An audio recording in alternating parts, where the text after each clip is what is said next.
Oklahoma's domination of the Michigan Wolverines sets the stage for a big 2025 college football season.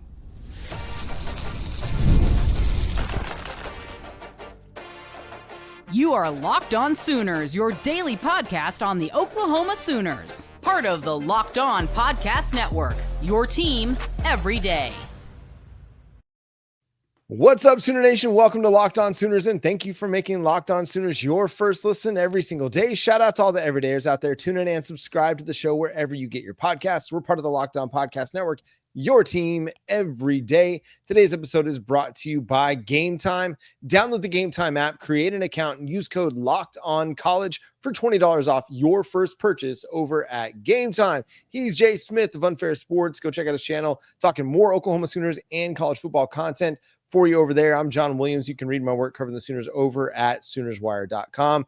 And Jay, the Oklahoma Sooners put together a fantastic performance against the Michigan Wolverines. We're going to talk about what that's going to mean for Oklahoma on the recruiting trail in the third segment. We'll break down what Oklahoma did on the defensive side of the ball to really fluster and keep Bryce Underwood off balance in the second segment. But first, let's start with the offense, because that was the story of the game. In particular, John Mateer. Jay, what did you make of John Mateer's performance in this big time blue blood showdown? John Mateer cooked. He gave you, like, as you can hear, I have no voice. I've been drinking my tea and trying to get everything back. I've been fighting through it from Saturday and Sunday. You know, was able to do a little bit of recording, but John, it was electric. Watching Mateer go out there and cook. It's funny because there was so many fans telling me that he's not going to be able to do this at this level, that there's no way that he can do. He did this only against G5s, and at this level, the P4 level is going to be different, as if he didn't play Texas Tech or Washington and win both of those games for the most part with his legs. And I've had people keep telling me that he's not going to be able to do this long-term in the SEC, in which we just saw a Heisman Trophy winner do that in the SEC for LSU like 2 years ago. This is not something that's uncommon. This is a very common thing that we're seeing that John Mateer is doing. Do you want him to do it the way he does it? You probably don't want him trying to truck everybody. But for the most part, I can expect John Mateer to be just fine doing exactly what he's doing, because this is his game. His game is built on his ability to move. And when it comes to the way Ben Arbuckle calls the plays, it's all about, you know, what makes John the most comfortable. And he goes out there and he just plays ball. He's playing football, man. That's what he says. It's football. So he's going to go out there. He's going to ball out. So, John, I was very excited to see him perform the way he did. There's a lot of things you can break down on it, but just overall, this was the coming out party for John Mateer. Yeah, I talked about it on the live show that if you were still waiting to see if John Mateer was going to be able to produce against a higher level of competition, the waiting is over. He performed 344 total yards, 3 total touchdowns. The dude is now on pace through 2 games for 42 total touchdowns this season. Oh, Jesus. John, I didn't think he'd be able to do 44. Remember, everybody said that that's not going to be possible. I mean, think about it this way. Right? Like, yeah, exactly. Someone is. I'm just saying. You got to think about it in this way, which is funny. I forgot that you did say that, but you got to think about it this way. Like, there is so many ways that he's going to be able to get those touchdowns. Perfect example. Michigan's defensive front's really good, and I love Todd McShay put this all 22 tape up, and it's probably one of the better videos to see of the John Mateer experience. You're on the 4-yard line, your own, back against the wall, in the end zone. You start the game off by doing what? You drop back 1, 2, 3, and you just launch a beautiful fade to Deion Burks. And it was what made the play so beautiful, John, is it was in the perfect spot. Granted, a lot of us, I'm guilty as well, would have been like, man, John, if you would have just done a little bit more in, he could have probably caught it, got in stride, and been gone. Nah. The safety where they were located, that fade was perfect, and it's just an insanely incredible throw. We're going to see a lot more of that going forward. The dude's going to read how the defense is set. He's going to throw the ball where the ball belongs. Aaron Murray I know you've seen it. I think it's Snaps is the YouTube channel he's on, and they break down the plays. He broke down John Mateer's interception. Did you see that? No, I haven't caught that yet. Okay, well, let me explain you all in the Cliffs Notes, and you got to go back and watch it, fans. It's fantastic breakdown. Basically, he pointed out that where Huggins was on his route, because it looked like we were running verts. We all know verts. We all run all verts because, we're all college football junkies. We get in the video game. We're going to just run verts and just throw it down the field all the time. So that's what he said. It looked like that was the play call because of where the safety was located. Huggins kind of curved it. He made it into a little bit of a deeper drag. Mm-hmm. I guess he was thinking that made sense at that moment. But where Mateer threw it was like he was running a vert, which is where he was supposed to continue to run. This is the second example of, even Gabe Eichert said it before that, the interception is Illinois State. Mateer throws the ball where the receiver is supposed to be, not where the receiver is actually at, which is if you follow the diagram of what the play call is, you're probably going to get some good catches out of it. He's done a really good job with that. Yeah, he's throwing the ball really, really well. You have to be pleased with what he's done through 2 games this season. Even if there have been some throws that you're like, I bet you want that one back. Overall, his body of work so far is really, really strong. He completed 62% of his passes against Michigan. Again, had 270 passing yards, threw for a touchdown, ran for 2 more, and had 74 rushing yards on 19 carries. Other big takeaways from the offense, Jay, what else stood out to you? You know who leads the SEC in passing yards right now? Must be John Mateer. It's John Mateer. I was told that this wasn't going to happen, folks, but we'll see how it goes against Auburn, in which Auburn gave up 417 yards to Sawyer Robertson. I don't expect John Mateer to do that either, right? Is that going to be really tough for him to do that against that lethal? I digress. No, other things that jumped out to me, though, John, is we've got things to fix. I think we can break down that in another episode where we kind of dissect and nitpick at some things, because there's some things that need to be worked on. But the wide receiver room feels like it's starting to shape out. I was hoping that we get some more of the younger players, but I'm okay with the veterans today. I think there's a plan for the young players to be able to contribute more, but Satania, Burks, Keontez Lewis, that's your 3-headed monster. And I think that's going to be a 3-headed monster for a majority of the season, barring injury. They're going to be those dudes. They were all finding ways to get open. Oh, yeah. Jared Kanik, why did we waste him for 3 years at linebacker? No shade. Crazy. But I'm just saying, the dude's a ridiculous athlete, and he's doing really good at tight end. He's blocking like crazy. Crackback, bow. He's making one-handed catches, John. What? Did you expect any of this? I didn't. Yeah, no, I fully admitted on the live show that this caught me by surprise. I thought, okay, they must really like what he did during the summer, during fall camp, and believed, hey, listen, we're going to give him a shot. We're going to see what happens. No, this dude isn't just getting a shot to be the lead tight end. He came out of fall camp the lead tight end, and he's produced. He's been really, really good. And it's not just that, the deep one-handed catch and run that he had. It's I catch the ball at 5 yards, but because of my athleticism and my physicality, I can turn it into 10 yards. I don't know how many times we saw that, where it was, I'm catching a short ball in the flat and then I'm turning it upfield and picking up more yards after the catch because I'm so athletic that linebackers are going to have a hard time keeping up with me. So Jared Kanik has been beyond anybody's expectations, and he's on his way to putting together a really, really strong season. It's been really fun to see him do that at wide receiver. I think you're right, man. You got your 3-headed guy between Burks, Satania, and Lewis.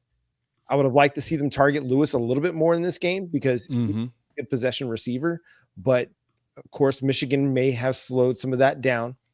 And then Isaiah Satania, get the concentration stuff right, where you're not dropping a pass, where you're not muffing a punt. And the potential is there to be a big time playmaker for Oklahoma.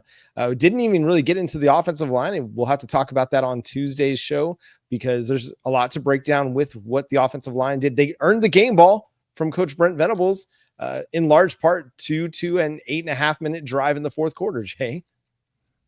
Yeah. John, You know who leads the SEC in yards receiving by a tight end right now?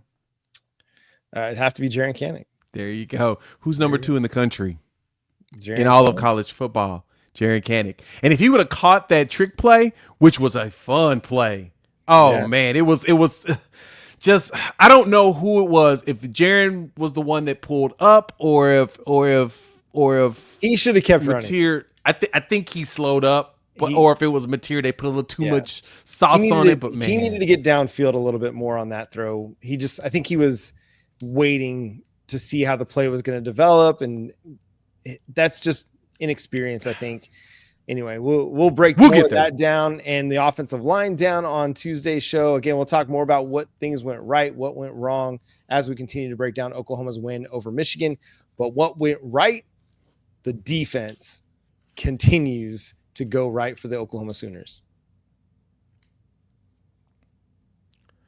When the opening whistle blows on a new repair, get your crew moving forward with Supply House. Order today and see parts on your doorstep tomorrow. Over 280,000 plumbing, HVAC, and electrical items from the most trusted brands in the business. Their real-time inventory and honest lead times keeps you from punting projects, while their industry-leading customer service always has your blind side covered. So you need a part fast for a project? Supply House's next day delivery, talking about a game changer, baby. The part finder tools and 3D schematics can save you hours on jobs where every detail matters. So join the free Trade Master program today and score serious perks like priority shipping, lower prices, and dedicated support line. Visit supplyhouse.com to sign up for free and use promo code SHCollege5. 5% off your first order. That's supplyhouse.com. Real people, real service.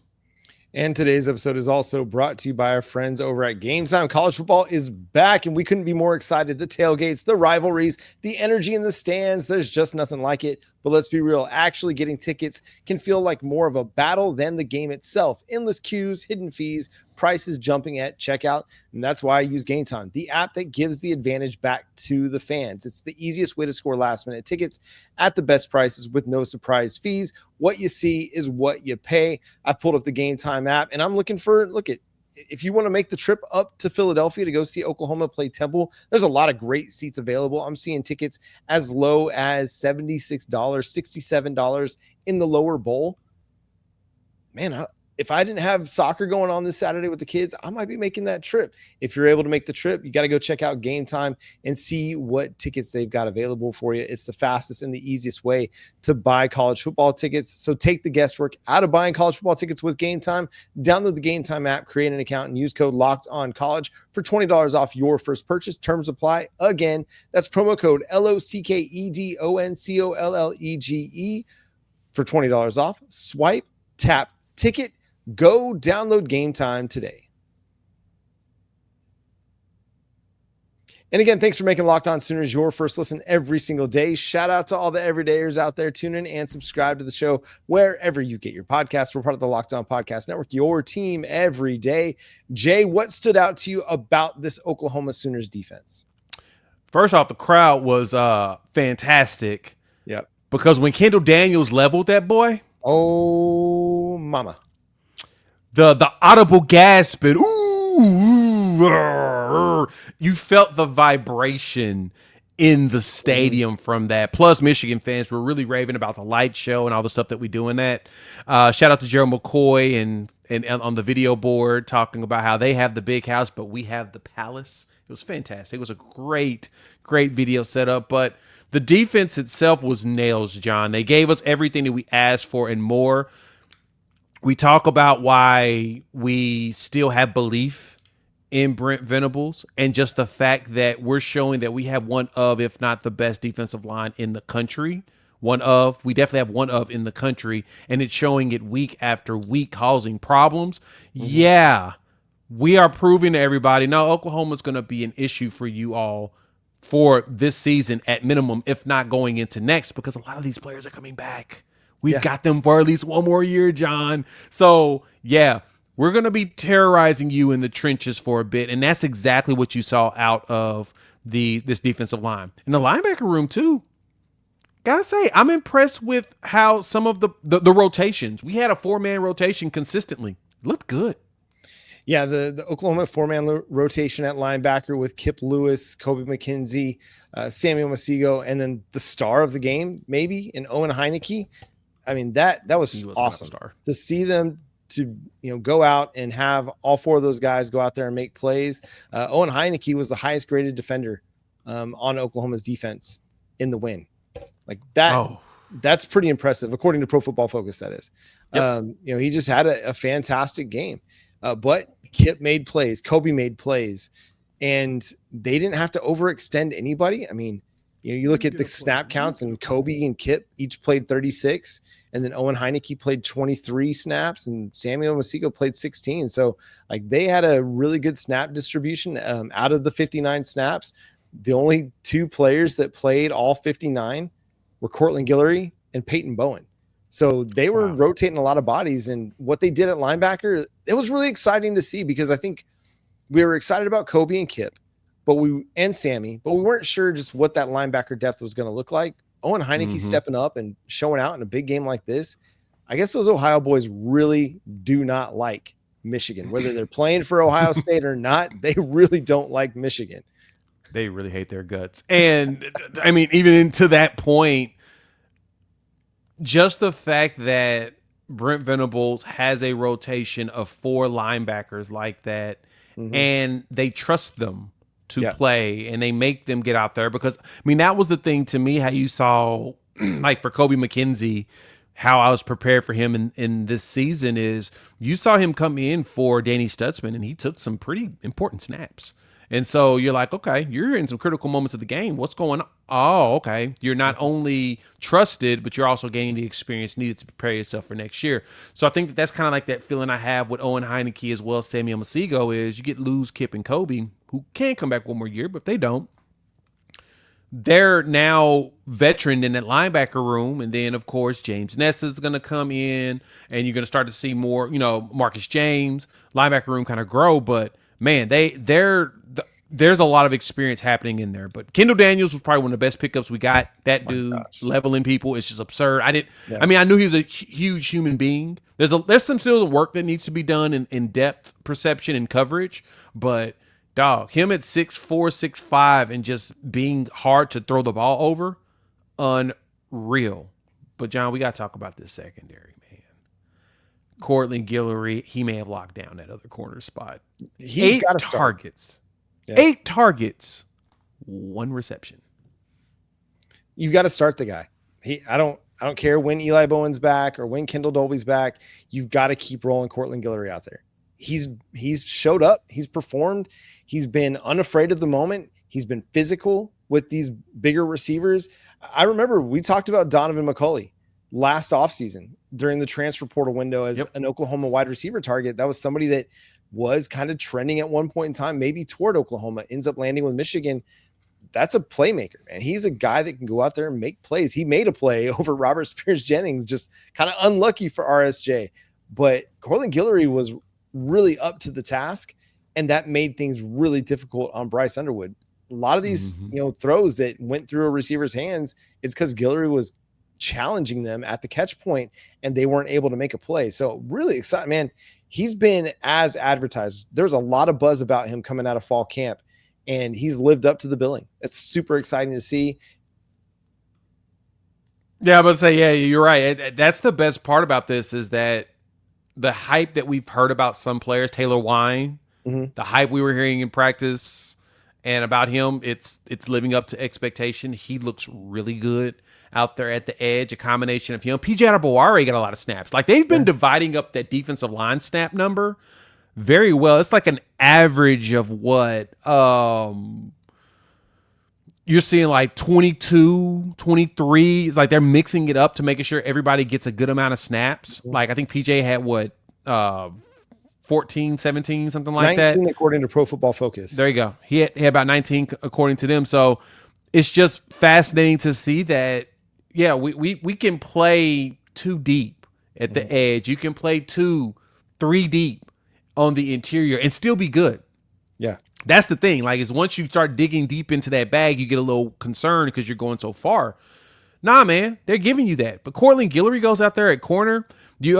Gentry Williams comes out with the injury. I think he has like a strained groin. I'm not sure what the timetable is on that. Waiting to hear that from BV. Probably on Tuesday we may still get some sort of an update before Temple. But Devon Jordan looked really good out there in backup, right? So it's like you've just got a long list of dudes that are ready to play. Now you're just ready to see Kendall Doby. You're ready to see if Giovanni Gibson's coming back, in which you saw Giovanni out there in full pads, making catches, doing all kinds of stuff, looking like he's about ready to go. So cross your fingers and toes. He gets his first set of games against Temple. But yeah, overall, man, John, it's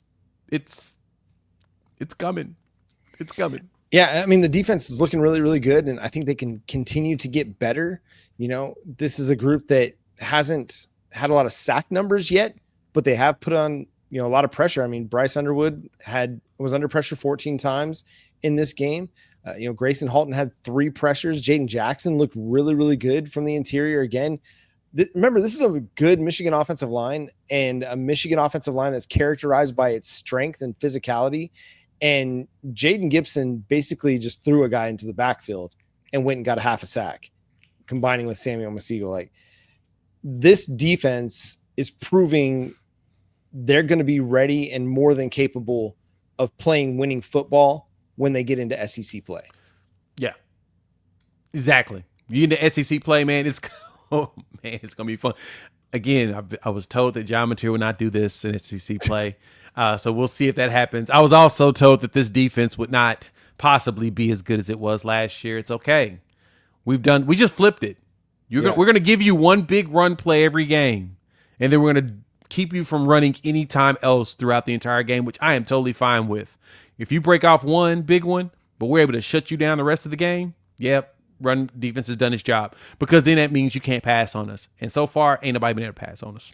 And what I love about what has happened with this team is you might get a play, but the Oklahoma defense responds. They bounce back and they maybe force a 3 and out on the next drive, or you might get a big chunk play in the passing game, but that's all you're going to get. You're going to have to kick a field goal or punt the ball away after that. They're not allowing plays to stack on top of themselves to where, okay, maybe you get the big Justice Haynes run for 75 yards and a touchdown, but then after that, you're not getting much of anything else. It seemed like Michigan was trying to get a little bit of momentum, but after that touchdown for Michigan, it was 3 and out, 3 plays minus 2 yards punt, 3 plays minus 6 yards punt, and then 4 plays, 8 yards field goal, and then an 8 play drive for 60 yards and a field goal. Like, they didn't give up much of anything after that. So like, they responded, and they responded well, whether it was after a turnover, the interception by John Mateer, the muffed punt by Isaiah Satania, or after the 75-yard touchdown run. The Oklahoma Sooners defense, they rose to the challenge, and they said, nope, done. You're done. That's it. That's all you get. Love that. We rose to the occasion. We did what we were supposed to do. I'm just happy that we got they finished and did exactly what we said was going to happen in this game. They did exactly what we said. Brent Venables was going to have Bryce Underwood in a blender, have his brain just fried, trying to figure out getting through that. Chip Lindsey's going to cut back on the offense and really go simple. They threw a lot of screen passes. You could tell that their goal was to get the ball out of his hands and run the ball as much as possible in space. Yeah, that was very much a part of the game plan in the first half. And then Kendall Daniels nearly destroyed Justice Haynes. And then on the very next play, they tried to run the same thing to the other side, and he dropped the pass, or the player dropped the pass. And then I don't remember them running many screens after that, if they ever did. It's like, they ran some short ones. Like they were trying to find ways to get rid of the ball. It was bad. Right. But I don't think they were trying to run that tunnel anymore, or that bubble. Oh, no. The tunnel screen, no. Destroyed it in the first half. They're like, okay, just throw that, just tear that out of the playbook and go get rid of it, because we got to find something else. But it was a game where Oklahoma just took control of it early with that first touchdown drive, and then pretty much had control the rest of the game. I was talking to somebody about it. They never felt out of control in this one.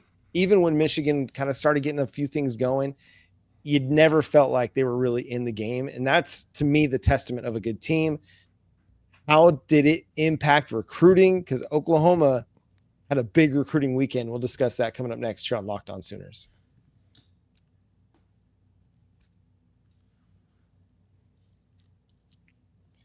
It was a big win for the Sooners against the Michigan Wolverines, pulling out that 24-13 win in prime time with College Game Day in attendance. The A team from the ABC family of networks with Chris Fowler and Kirk Herbstreit, Holly Rowe there.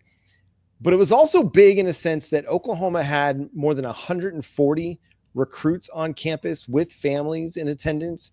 They had a max capacity crowd. They sold standing room only tickets. They had celebrities and former players in attendance. Jay, to me, this was Oklahoma's version of sitting at the poker table. They love their hand and they're feeling confident about what they've got. And they're pushing all the chips to the middle of the table and saying, we're all in. And they went all in and they came up big on the flop and on the river and on the turn. And they cashed out huge this weekend. Walking into this game, knowing that they were basically the entire nation's eyes were going to be on them. Mm-hmm. That's where the pressure was in this game. I mean, there was other games that, of course, were on television or whatnot, but this was the game. This was the one that everyone cared about in the country. It was really the only big rank versus rank game. It was the one everybody was like, all right, this is going to be the barometer or the litmus test for both teams to figure out who they are, where they're going to go, and what needs to be done. And John Mateer going out there and cooking, having Michael Fasusi at left tackle, who played very well before he got somebody rolled on his ankle, and he said he's good. He'll be good to go next week. But you got a true freshman out there at left tackle. You've got John Mateer coming in as a transfer quarterback doing some things. Transfer wide receivers out there cooking. You had a true freshman at corner. Transfer safety get to come in and play. You've got your homegrown guys in the middle. A couple of true sophomores getting a bunch of run. Basically, that sent the sign out and the signal to those recruits that, hey, if you come in here and work and you got it, we'll play you. Mm-hmm. We have no fear in playing you in the scheme because we'll make sure you're doing good in the scheme itself. Corland Guillory, man, he basically was the shining example for all the recruits that pulled up. Last year we had it too. I mean, you had it with Eli for the most part late in the season, but you had Jaden Jackson all season long. So you kind of had it there. It's a little weird in the trenches, I guess you could say. Some, not everybody looks at it as, oh, okay, you can really play trench guys often. You can. If you got the right movements, it makes sense. But secondary, skill spots, those are the ones where you're so used to seeing guys play at a young age, John. And what's the great thing about that is Corland Guillory shined. Mm-hmm. He shined a lot because he was attacked. Like I said, 8 targets is what was calculated by Brody Lusk, and that was calculations on that. 8 targets, 1 catch. They were going after the freshman, second team in a row to go after him, and they learned a lesson. Guess what those recruits learned? Oh, if I do good in practice, you will actually play me? Yeah. There won't be no political games here? Okay. I'm interested. There was one 5-star, that was basically the note that was posted on social media that he basically was like, yeah, they're willing to play freshmen if you're out there to ball. Go if you come in and earn an opportunity, you're going to get to play, whether it's, Jaden Jackson, Eli Bowen in 2024, or Torrey Blaylock, Corland Guillory, Michael Fasusi this year. If you show that you're ready and you know what you're supposed to be doing out there, you're going to get a chance to play.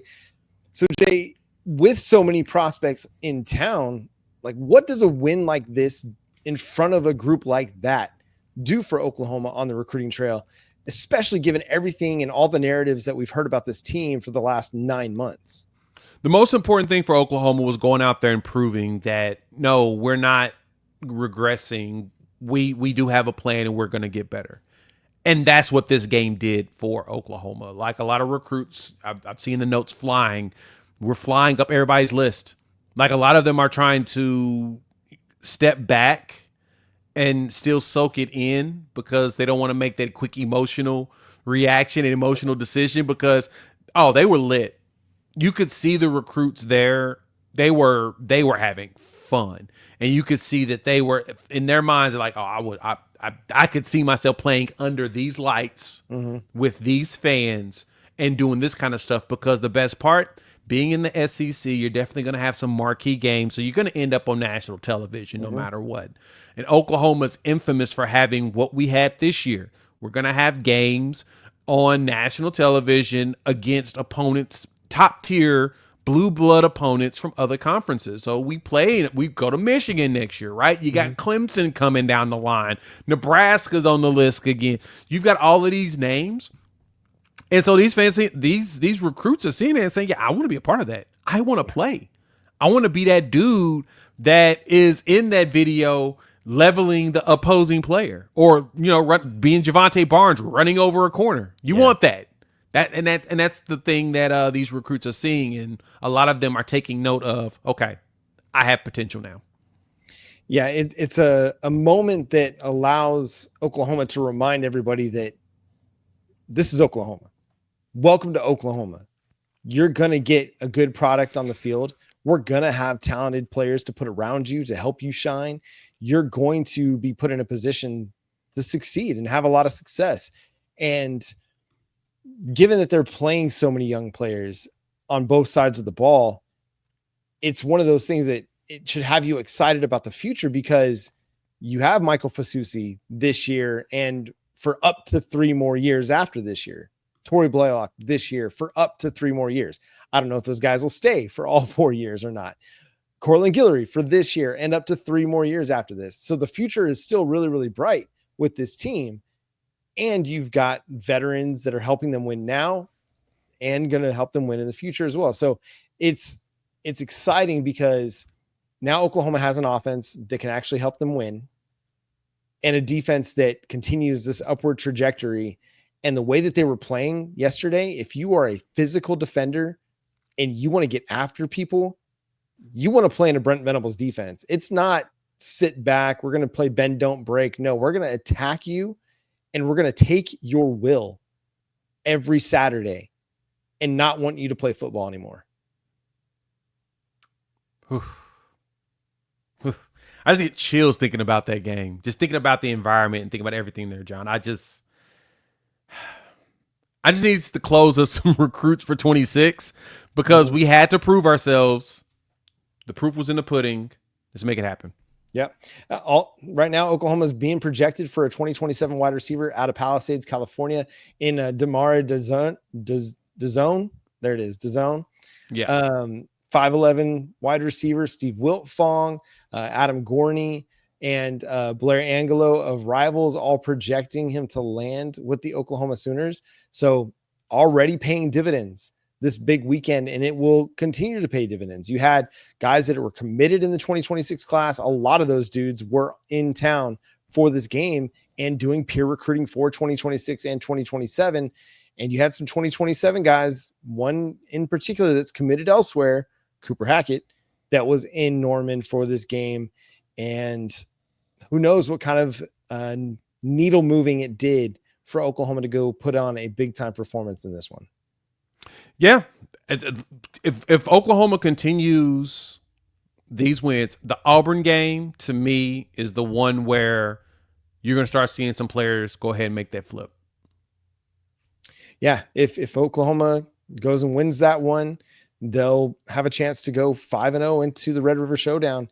And I mean, if that's the case and you have maybe a 4-1 Texas team, you're looking at a top 10 matchup in Dallas in the Cotton Bowl. And that's going to have maybe College Game Day live in person once again for a big time matchup. Ooh, that game is a very good chance. I was looking at the schedule not so long ago. I was trying to figure out what would be the one that one is a possibility. Yeah, I mean, I think there's going to be several more opportunities for College Game Day to be involved in an Oklahoma game in Tuscaloosa. You know, that's going to be one of those that could have the potential as well. When you go to Neyland Stadium in Knoxville, that could be the potential as well. I thought about it when we were talking about Michigan and Oklahoma going to Ann Arbor next year.